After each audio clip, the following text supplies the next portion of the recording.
Então, muito bom dia, gente. Então, vamos dar continuidade às aulas da Bhagavad Gita, seguindo com o tema do capítulo 4. Então, na aula passada, a gente chegou bem no momento onde Krishna vai explicar o que é ação e o que é inação. As palavras em sânscrito são bem literais: karma, ação, akarma, inação. E essa compreensão é a chave para o entendimento do Jnana Yoga dentro do Karma Yoga, tá? De uma maneira bem didática, para ir facilitando a compreensão de vocês.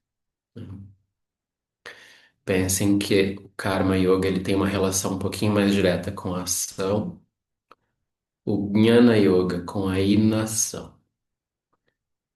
Agora, essa inação da qual ele vai falar corresponde à contemplação do Atma, a natureza espiritual eterna, ok? Então, enquanto o Karma Yoga ele tem uma relação mais direta com a execução das ações, e portanto ele tem essa relação com a ideia de ação. O Jnana Yoga tem uma relação mais direta com a contemplação da natureza do eu espiritual eterno,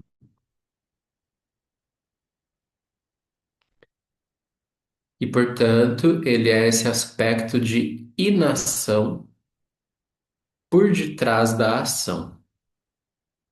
Tá? É isso que Krishna vai tentar explicar para gente. Então é como se a gente pudesse agora, né, dentro dessa prática do yoga, ter uma experiência onde como a gente diz, né, a gente tem os dois pés, né? Então a gente tem um pé plantado nesse mundo das ações, né? Esse mundo onde eu cumpro meus papéis cotidianos.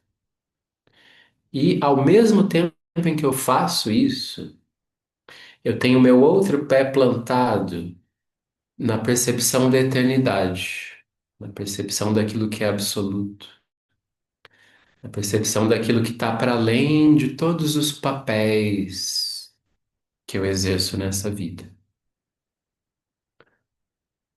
tá? É uma combinação, a gente vai tentar fazer assimilar essas duas experiências em uma experiência só, né? É uma integração que a gente faz. De seguir agindo no mundo dentro dos papéis que a gente tem aqui, ao mesmo tempo tendo essa visão daquilo que é eterno e absoluto. Isso coincide muito também com a proposta de um grande filósofo ocidental que foi o Spinoza. Esses dias a Dionísia me perguntou sobre o Spinoza. E o Spinoza ele propunha justamente isso, né? Que a gente vivesse a nossa vida aqui plenamente, né? Cada momento, cada coisa que a gente está experienciando sempre diante da perspectiva da eternidade, né? Diante da perspectiva de uma coisa muito maior, muito grandiosa, maior inclusive do que a nossa própria existência finita, né? Nesse corpo e nesse formato que a gente tem aqui agora. Então é mais ou menos essa mensagem que Krishna vai passar, né? A respeito do que é o Jnana Yoga, ou seja, a visão do eu espiritual no cumprimento do Karma Yoga, ou seja, na execução das nossas ações cotidianas, né? E aí, se a gente tem a visão do eu espiritual, enquanto a gente age com a nossa mente, com o nosso corpo, a gente vai compreender a maneira certa de agir, né? A maneira certa de agir que eu quero dizer assim, dentro disso que ele está propondo enquanto caminho espiritual, que é fazer ação sem apego ao fruto, tá? Fazer ação meramente como um ato de oferenda. Por quê? Porque como Krishna disse, acabou de dizer ali alguns versos atrás, a natureza espiritual ela não tem a necessidade do fruto da ação. Tá? A necessidade do fruto da ação vem da nossa mente e do nosso corpo, que são entes materiais e que experienciam a falta e a necessidade. A natureza espiritual em si mesma, ela não experiencia falta ou necessidade. E por ser plena, a sua ação, ela não é uma ação em busca de algo para si. Ela simplesmente é um extravasamento da sua própria plenitude, né? De modo que a sua ação é um mero ato de oferenda, tá? Isso é a ação que vem da visão espiritual, da visão do átomo. Então a gente vai entrar aqui nos versos, do ponto em que a gente parou na aula passada,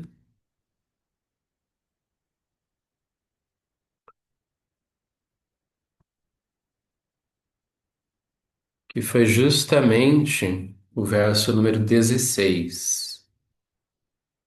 Então, nesse verso, o próprio Krishna, ele levanta essa questão, ele faz isso na forma de uma pergunta, tá? Não é o Arjuna perguntando, é o próprio Krishna já colocando esse tema na forma de pergunta. Ele diz assim: Kim karma, o que que é ação? E Kim akarmeti, o que é a inação?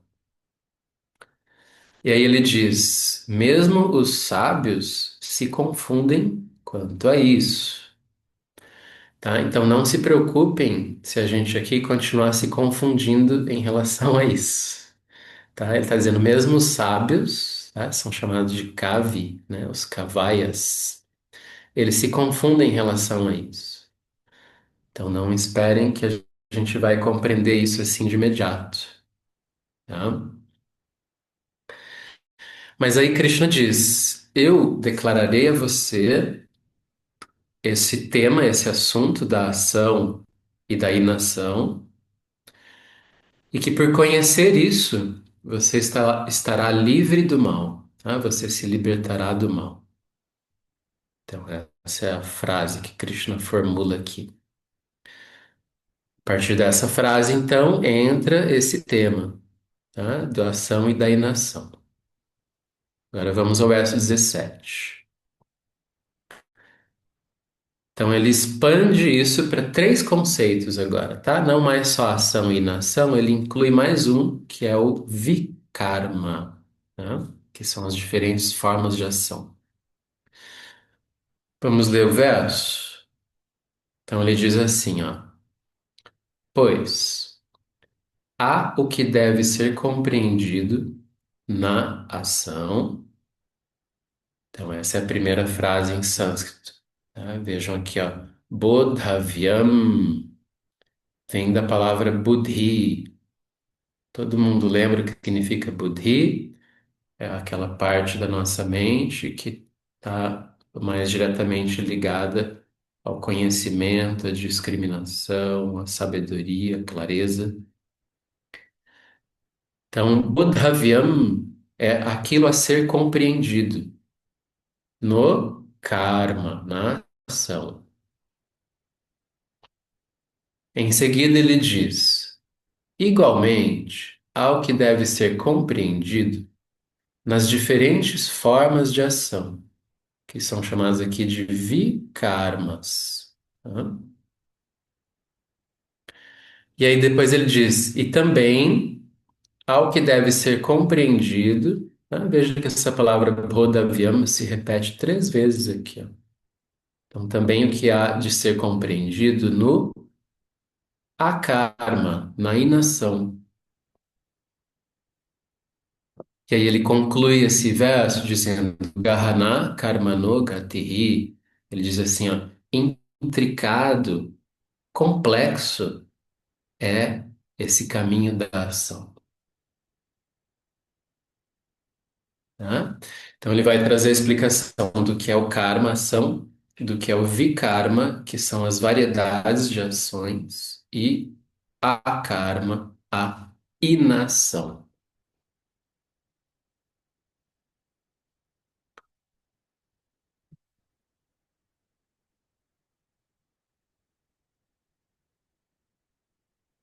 Então, vamos só voltar um pouquinho aqui. Deixa, na verdade, eu já ir dando algumas explicações. Então, para o entendimento de vocês, tá? O que ele vai chamar de karma aqui é essa ação vinculada ao caminho de karma yoga. Em que sentido, tá? Karma aqui, ele não é qualquer ação. São ações que a gente está fazendo dentro desse propósito da prática espiritual, tá? Aquelas ações que a gente viu lá atrás, elas têm um desapego do fruto, elas são feitas pelo bem de todos os seres, pela proteção de todo o mundo, elas têm aquele pressuposto de sattva, né? Não é uma ação contaminada por rajas ou por tamas. E ela é uma ação feita como uma oferenda ao todo, uma oferenda a Ishvara, ou a Deus, ou ao universo. Então, isso é o que ele está chamando de karma. O que que é o vikarma? Tá? O vikarma são as outras ações nossas, da nossa vida cotidiana, que não estão comprometidas com esse propósito. Tá? Então, são aquelas ações que a gente se envolve por necessidades pessoais, eventualmente por distrações, por a gente ter outros objetivos na vida que não exatamente o conhecimento e a realização espiritual, né? Então, essas ações cotidianas que não estão envolvidas com o caminho de Karma Yoga, né? Essas ações que elas não são yoga, são chamadas aqui de Vikarma, tá? Então, são as ações cotidianas. E depois existe o akarma, que é a inação, tá? Que, como eu disse agora há pouco para vocês, essa inação significa a contemplação do eu espiritual enquanto aquela entidade que é eterna, né? Aquela dimensão eterna e atemporal dentro de nós, tá? Então, a contemplação disso é o akarma.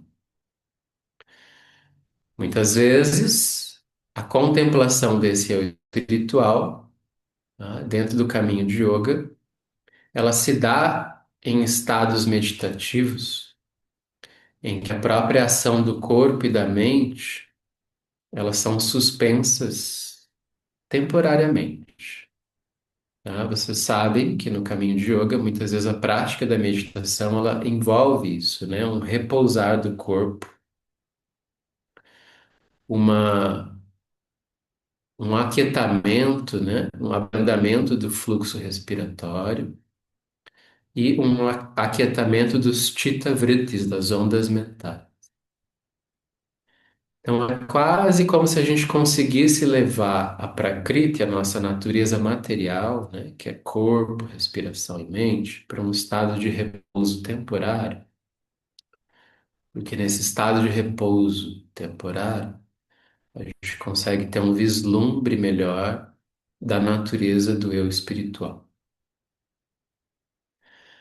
Raros são os casos de yogis que conseguem se dedicar puramente para isso e que aí eles vão para caminhos assim de uma vida puramente de meditação.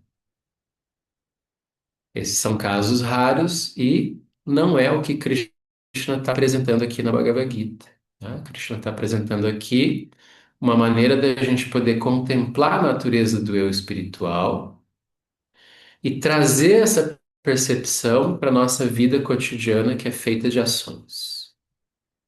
E aí assim a gente tem o Karma Yoga, tá? O Karma Yoga nada mais é do que a ação tendo como pressuposto a visão do eu espiritual.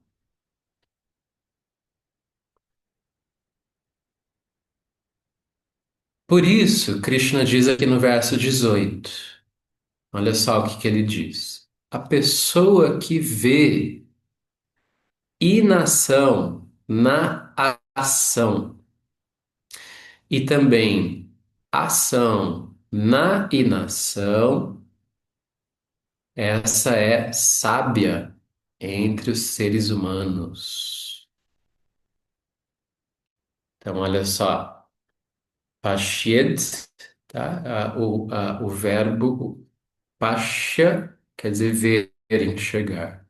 Está dizendo assim, que a pessoa que enxerga a karma, a inação, no karma, na ação, e a pessoa que enxerga karma, a ação, no akarma, na inação, sa, essa pessoa é Buddhimam, tá? Ela é um sábio. Essa é uma outra palavra. Vocês vejam como existem muitas palavras para sábio na cultura védica, né? Então, Buddhimam, aquela pessoa que está em Buddhi, né? Ela está naquela visão plena. Manu Shieshu, entre os seres humanos. Lembra que eu falei para vocês que essa palavrinha manu no sânscrito indica ser humano? Então, Manu Shieshu, ele é um sábio entre os seres humanos. E aí ele diz: esta pessoa está apta para a liberação e, ao mesmo tempo, ela cumpre todas as ações, tá? Ela, embora esteja apta para liberação, ela não se exime das ações, ela não se retira das ações.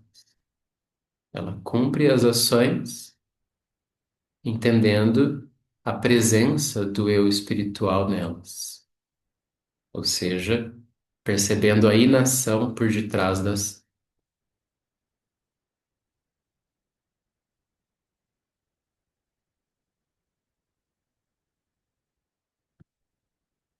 Na aula passada, eu dei para vocês aquela comparação do ator e do personagem que o ator exerce, né? Então, para facilitar um pouquinho o nosso entendimento, qual que é o papel de um ator, né? É estudar muito bem o personagem, e aí quando ele vai desempenhar aquele personagem, seja no teatro, num filme ou numa novela, ele vai ter que cumprir muito bem aquele papel. Porém, o ator sabe que ele não é o personagem. Então, logo acabe aquele filme, aquela novela ou aquela temporada, né, daquela série, o personagem deixa de existir e o ator segue existindo. Então, o que acontece? Tá? Atma, o eu espiritual, é o ator. E nesse momento, esse eu espiritual em cada um de nós está atuando um personagem. O meu personagem aqui que se chama Marcos. Aí estão outros personagens, como a Renata, a Dionísia, a Denise, a Juslaine, né? Então, nesse momento, vocês estão atuando esse personagem. O que acontece? Tá? A insanidade da nossa vida é que a gente se identifica só com o personagem e esquece que a gente é o ator.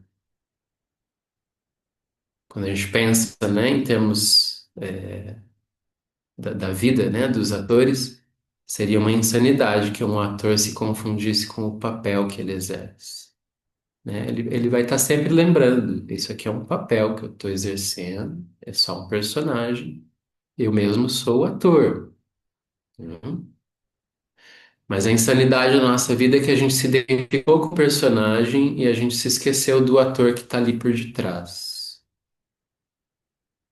Por isso, a atuação do personagem, ela é uma atuação cheia de ansiedades, né? Cheia de apegos, de aversões. e de confusões. Né? Por quê? Porque a gente se identificou com o personagem. Agora a Krishna está dizendo: se eu tenho a consciência correta de que eu sou o ator, eu posso cumprir bem esse papel, mantendo a minha lucidez, mantendo a minha consciência de quem eu sou de fato, né? Aí eu não me perco ali naquele personagem.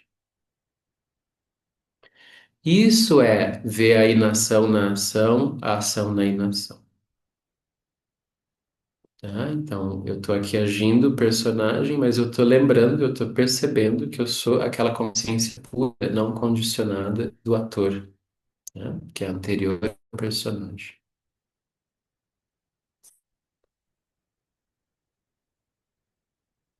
Então, essa pessoa, ela, ao mesmo tempo que ela tem a liberdade dentro de si, porque ela se lembra, né, de que ela não está presa no personagem, ela cumpre bem a função do personagem ali dentro do roteiro.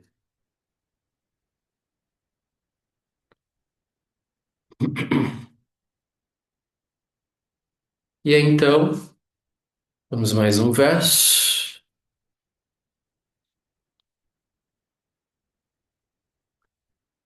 Aí Krishna diz: então, a pessoa para quem todos os empreendimentos estão livres dos desejos e da identificação ilusória do corpo com o eu espiritual, tá? Isso que eu acabei de falar para vocês, ó. A pessoa que ela tá livre dessa identificação ilusória com o personagem, tá? Ou seja, ela não confunde o que que é a sua natureza espiritual eterna com esse corpo material temporário.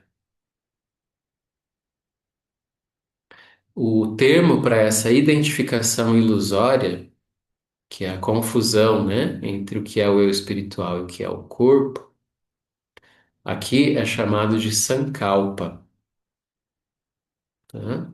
Sankalpa é essa identificação ilusória. Então, voltando, a pessoa para quem todos os empreendimentos estão livres dos desejos, kama, e da identificação ilusória do corpo com o eu espiritual, sankalpa, cujas ações são queimadas no fogo do conhecimento. Olha que bonita essa metáfora que ele está usando. As ações são queimadas no fogo do conhecimento. Tal pessoa é considerada pelos sábios como uma pessoa dotada de conhecimento. Gente, vejam mais uma palavra aqui para o sábio. Tá? O sábio agora é chamado de Pandit. Pandit. Talvez vocês já tenham ouvido essa palavra. Tá? Ela é bem utilizada na Índia para sábios. Pandit. Então, essa pessoa que é considerado um Buda, um sábio, pelos panditams, pelos sábios, né? Ela tem as suas ações queimadas no fogo do conhecimento. O que que quer dizer as ações queimadas no fogo do conhecimento? Tá? Pensem assim, ó. O que que é o fogo do conhecimento? Tá? O fogo é uma a imagem aqui, né, de um elemento da natureza que queima e que, ao queimar, ele também, ao mesmo tempo, está gerando luz, ele está gerando clareza. Tá? O fogo é utilizado na natureza para esses dois propósitos. Quando a gente tem que queimar algo, transformar alguma coisa, e quando a gente quer iluminar. A própria energia elétrica, ela, na visão védica, ela é considerada um tipo de fogo, né? Essa energia elétrica que gera a luz elétrica, né? Ela é um tipo de fogo. Então, o que acontece? Esse fogo do conhecimento espiritual, ele queima, né, todos os rastros, todos os frutos das ações. Em que sentido? Tá? Não é no sentido de que a ação ela deixa de ser feita, mas é no sentido de que tão logo a ação é feita, a pessoa não reivindica o fruto da ação para si. Aquele fruto ele fica para o universo, tá? Ele vai para o universo. E a pessoa não fica presa, né, no fruto da sua ação. Portanto, o fruto, né, a, a, a consequência da ação, ela é queimada pelo fogo do conhecimento discriminativo que se lembra que o eu espiritual, ele não toma parte no fruto das ações. Ele não, e, portanto, ele não fica preso ao fruto das ações. Tá? Esse é o sentido de inação aqui.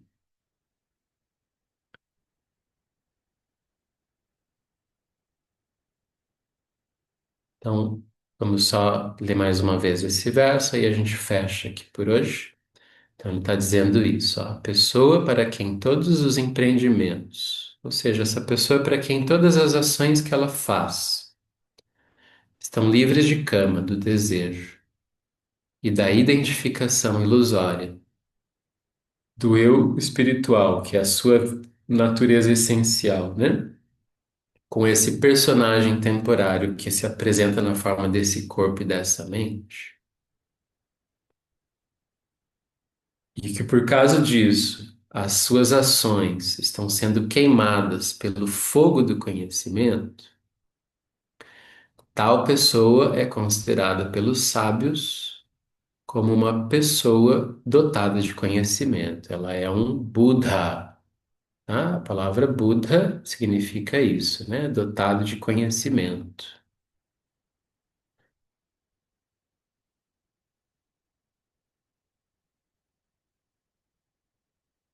Ok? Vamos só até esse ponto. Deixa eu sair aqui da compartilha da tela.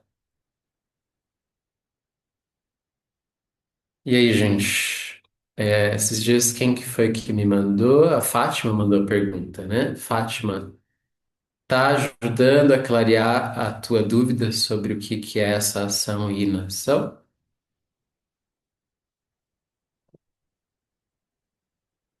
Pode abrir o microfone. Bom dia. Bom dia. Acho que ajudou a clarear assim um pouquinho o conceito de inação. E eu estava entendendo de forma literal. O que é isso? Esse conceito de inação não é literal no sentido de paralisar o corpo e a mente, né? Uhum, É trazer para a ação a visão desse eu espiritual eterno que está para além uhum. do tempo e do espaço. Sim, ajudou bastante.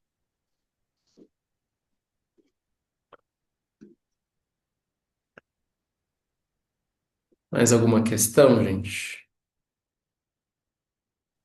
Marcos, tudo bem? Bom dia, É, Patrícia. bom dia. Então, a minha é mais quanto duas palavrinhas que apareceram no texto em sânscrito. Uma que você falou que é essa falsa identificação, tá ali nesse último, no penúltimo verso, não, nesse último verso, que é o sankalpa. E é interessante que ele veio com uma conotação não negativa, mas de uma forma como se a gente tivesse que transpor isso. Só que em várias aulas de yoga, esse sankalpa é utilizado como você fazer um propósito, né, na tua prática. Então, em alguns momentos, o professor de yoga fala, não, agora vamos, não na nossa tradição, mas em outras aulas eles falam, esse momento é do sankalpa, pense em alguma coisa. Eu sei que isso, quando a gente pensa, é da mente, né, é material. Mas aí eu queria que você falasse um pouquinho disso, qual a diferença, ou se são diferentes mesmo, se é utilizado para duas coisas diferentes, ou se realmente é porque a gente não tem que ficar ligado a esse desejo, né? Porque aí a gente está se identificando com o que o nosso ego quer. Então, é essa dúvida que surgiu. E a outra, lá em cima, acho que é o verso 16, uma palavrinha que eu achei interessante, que era uma palavra conjugada, e ela começava com parecia Krishna, mas não era Krishna, era Krishna escrita com T. E depois vinha QRT. E no meio ela vinha. Então eu achei interessante essa palavra pela similitude dela com a palavra Krishna. Eu queria que você explicasse essa palavra novamente, só essa palavrinha que parece Krishna e não é, porque tem o T. Só Tá. isso, mano. Então vou primeiro explicar a tua segunda pergunta, tá? É o verso 16. Acho que é no Eu final do acho que sim. 18 que ela está falando. Não, mas depois eu estava falando Qual? eu acho que é 16, não é do último verso. O Sankalpa, sim. É, mais para cima tem uma palavra conjugada e ela é Krishna, só que não é com I, é com T. É uma palavra que começa Krishna, mais uma palavra e o T. É que se você colocar aí, eu te digo certinho, é que eu não estou com acesso ao texto. Tá, vamos É as ver três aqui. últimas palavras do verso 18 que ela está falando. Deixa eu ver. Do verso 18. Ah, aqui tem a palavra Kritsna Karma Krit. Será que é isso? Vamos ver aqui, ó. Vamos Deve colocar aqui. ser. Pera aí.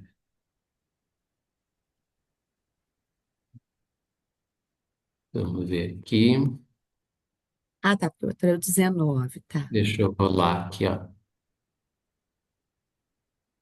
Essa palavra aqui, ó. Isso, Kritsna essa. Karma Krit. Tá. Esse Kritsna da raiz Kri de karma. Não tem a ver com Krishna, tá? A palavra Krishna, lembra que Krishna significa literalmente negro, escuro, tá? E Kritsna vem da raiz Kri, que é a mesma palavra que forma kriya, karma, que tem Uhum, relação com a ação, tá tá, bom?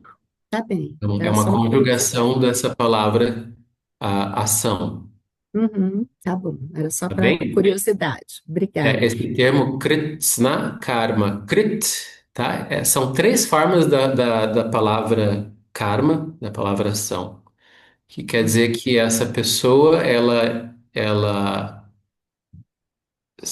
segue agindo, executando todas as ações. É uma coisa, mais ou menos uma formulação nesse sentido. Uhum. Agora, quanto à tua primeira questão, que é em relação à palavra sankalpa. Então, a palavra sankalpa, ela realmente ela tem diferentes sentidos, diferentes conotações, né? Dependendo do contexto. Então, sankalpa é literalmente dizer um tipo de formulação mental, tá? É uma paisagem mental que você cria. Então, ela pode ser utilizada às vezes, como técnica. Quando a pessoa, por exemplo, está muito tomada de um determinado estado de mente, às vezes ela vai fazer uma meditação que vai tentar, assim, criar uma outra paisagem dentro da sua própria mente. Por exemplo, contemplando alguma outra coisa que vai fazer com que ela se envolva, né, com aquele sentimento, com aquele tema. Vou dar um exemplo, tá? Veja uma pessoa que está muito deprimida e apática. Aí o professor pede para ela começar a fazer uma meditação no sol. Ah, por quê? Porque o sol é quente, é luminoso, ele gera estímulo, ele gera vitalidade, gera essa sensação mais de extroversão, de movimento, que é o fogo ali, né? Então, quando a pessoa ela começa a contemplar a imagem do sol, ela está fazendo um sankalpa, ela está tentando criar um cenário na sua mente que se diferencia daquele outro cenário negativo que está dominando ela, tá? Então, isso é o Sankalpa enquanto técnica. Como você disse, às vezes também é um propósito, né? O Sankalpa pode ser também um propósito, ou seja, como se fosse assim: eu vou conduzir a minha mente para determinada direção, tá? Qualquer coisa que aconteça que me desvie dali, eu vou continuar focado naquele mesmo objetivo. Isso é o Sankalpa. Aqui. Sankalpa diz respeito a essa condição em que a mente ela está confusa e ela está tomando o corpo como sendo eu, né? Aí, nesse sentido, aparece como uma identificação ilusória, né? Então, assim, eu esqueço que eu sou o ator e eu me identifico com o personagem. Então, eu entrei na, na, na paisagem mental de que eu sou o personagem, de uma forma equivocada, de uma forma ilusória, né? Então, esse é o sentido de Sankalpa aqui. Beleza. Obrigada.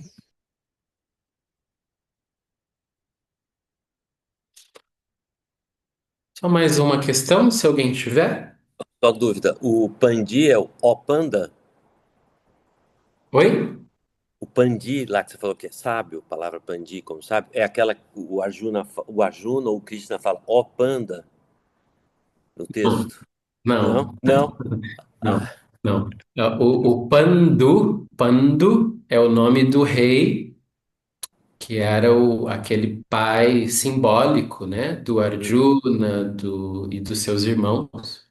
Simbólico porque lembrem que o rei mesmo ele não pôde, né, ter o ato sexual porque ele tinha recebido uma maldição. Aí no lugar disso a sua esposa evocou os devas e aí teve filhos a partir dos devas, né? Mas mesmo assim, simbolicamente, o pai deles era Pandu, esse rei. Por isso eles são chamados de Pandavas, uhum, que são os tá. filhos de Pandu, tá? Agora, Pandit é uma outra palavra que quer dizer sábio, Pandit, tá? Na Índia é muito comum usar isso. Acho que o próprio Gandhi, ele era muitas vezes chamado de Pandit, né? Não é comum assim para pessoas que são muito letradas, escritores, professores, poetas, às vezes são chamados também de pandits.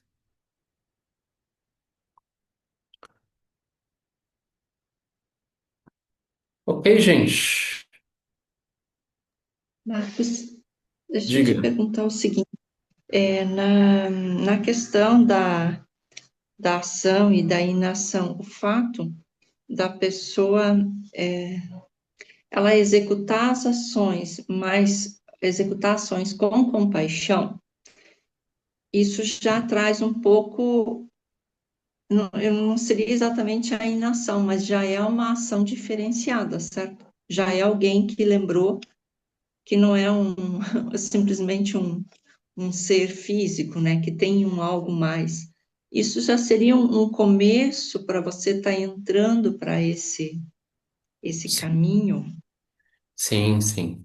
Não só a compaixão, como todas as outras virtudes, tá? Então, assim, a prática do Dharma, que é o exercício das virtudes, ele vai abrindo esse caminho para a percepção do eu espiritual, né? Por quê? Porque nós, condicionados pelas forças da matéria, pelas leis da matéria, a gente tem uma tendência de agir de forma egóica, mesquinha, arrogante, apegada, possessivo, né? A gente tem essa tendência.